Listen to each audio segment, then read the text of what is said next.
Mantleside narrator, and in this video we shall be reading the story What's Your Type, written by Kuku88 and published at fanfiction.net, February 16th, 2014. Can I ask you a question? I simply nodded, not opening my eyes. I had my headphones in my ears, and I was too busy listening to Amazement of Owl City's Take to the Sky to really care. That's one error so far. Butch. What? I asked, still not opening my eyes or turning around. Butch, turn around already. I don't wanna. I complained, raising the volume of my song. Despite the raised volume, I heard a sigh. Then I felt something slipping out of my hands. Hey! I shouted, blinking my eyes open and turning around.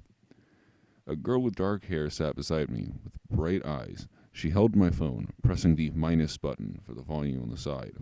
Let it go. I snapped, reaching for it. She raised an eyebrow. I didn't know you liked Owl City. I felt my face flush red. I just do, okay?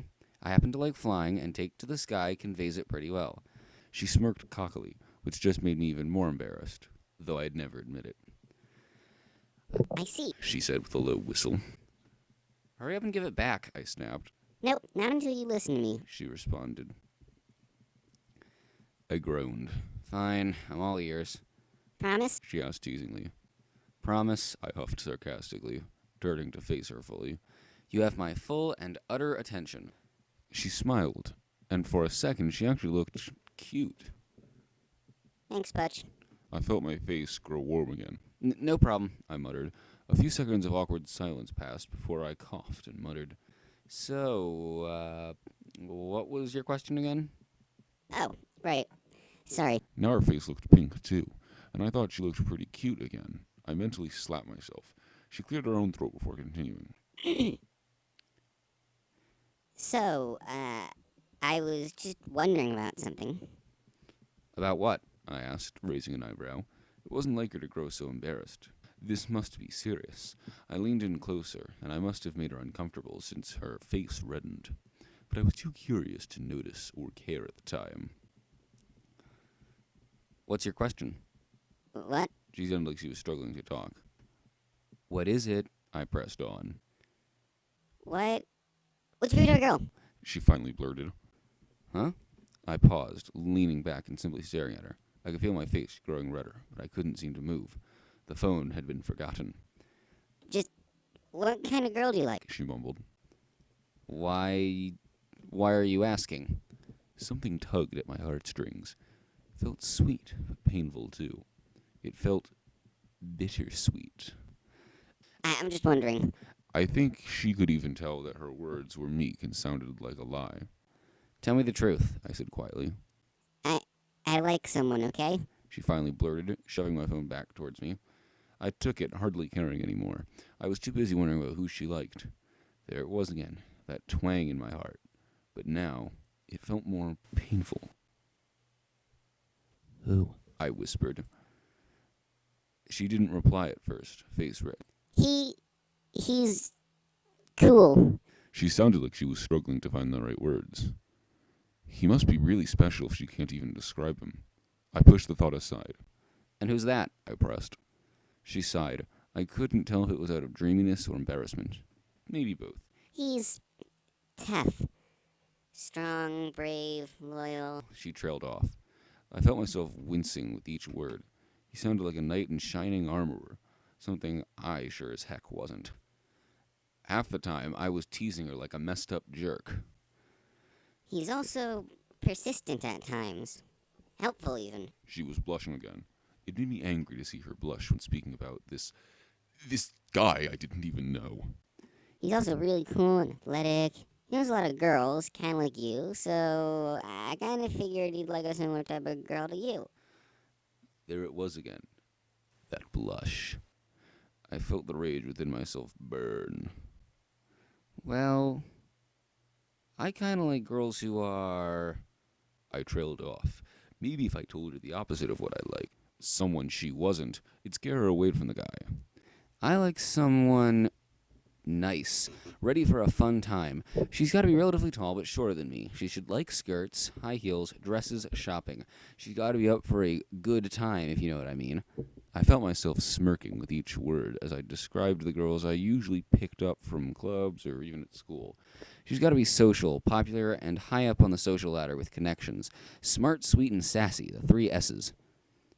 Oh, Her face looked disappointed as her eager expression fell. She sighed and turned away. I guess I'm not that type of girl, huh? I wouldn't have a chance unless I changed myself. Another sigh. Sorry for wasting your time. Her hurt ripped at me, making me feel guilty. What was I saying? I didn't like those kinds of girls.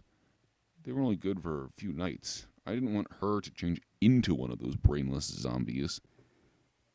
Wait, I finally said. She turned in surprise. Huh? I don't know about that guy, but I don't actually like those kind of girls. I admitted. She paused, furrowing her brow. So why did you tell... I'll get to that later, promise. I interrupted, blushing. It's just, those kind of girls are only good for one-time meetings or for a few days. She paused. So, what kind of girl do you like? I felt myself smirk.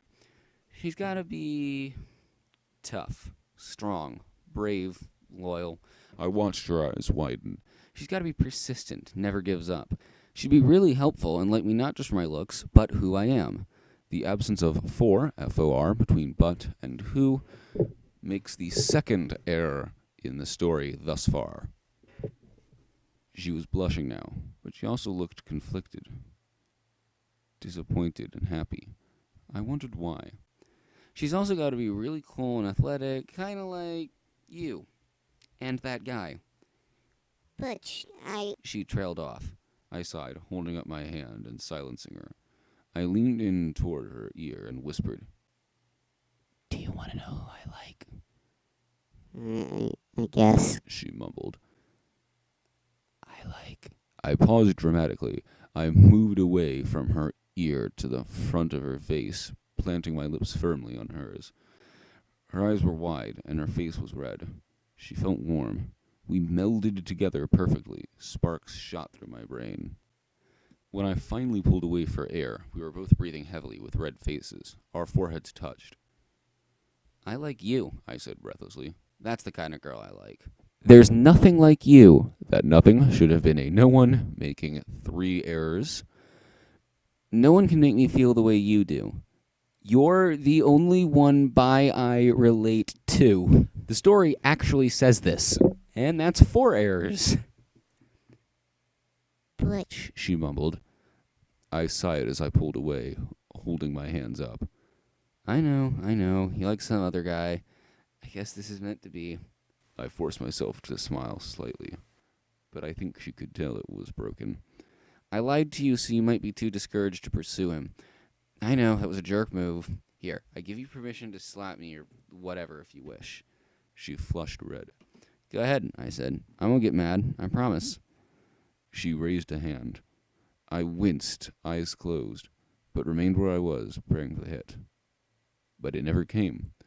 Instead, I felt arms wrap around me, and I felt a squeeze. I felt myself flushed red, and my eyes widened. Hey, I sputtered. You said I could do whatever to you. She mumbled. Her voice sounded muffled within my clothes. yeah, but I didn't think that... Shh. You're an idiot. She leaned back, standing on her tiptoes to kiss me lightly. You really couldn't tell, could you? She smiled slightly when she pulled back. The guy I was describing was... I held my breath, not wanting to speak and find out this was all a dream. You. I was talking about you. You stupid idiot. But there was that blush again, that sweet, sweet blush. She looked so cute. Her green eyes sparkled, and she was smiling. I enveloped her in a bone-crushing hug.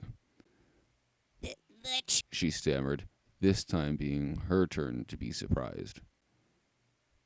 Buttercup, I love you. She paused before smiling and wrapping her arms around me. Me too, Butch. Me too. That makes for a total of 4 errors in this story, and with that, I thank you for joining me by the Mantleside for this reading. In the meantime, I'm the Mantleside narrator, and I'll see you by the Mantleside at the next reading. Take care.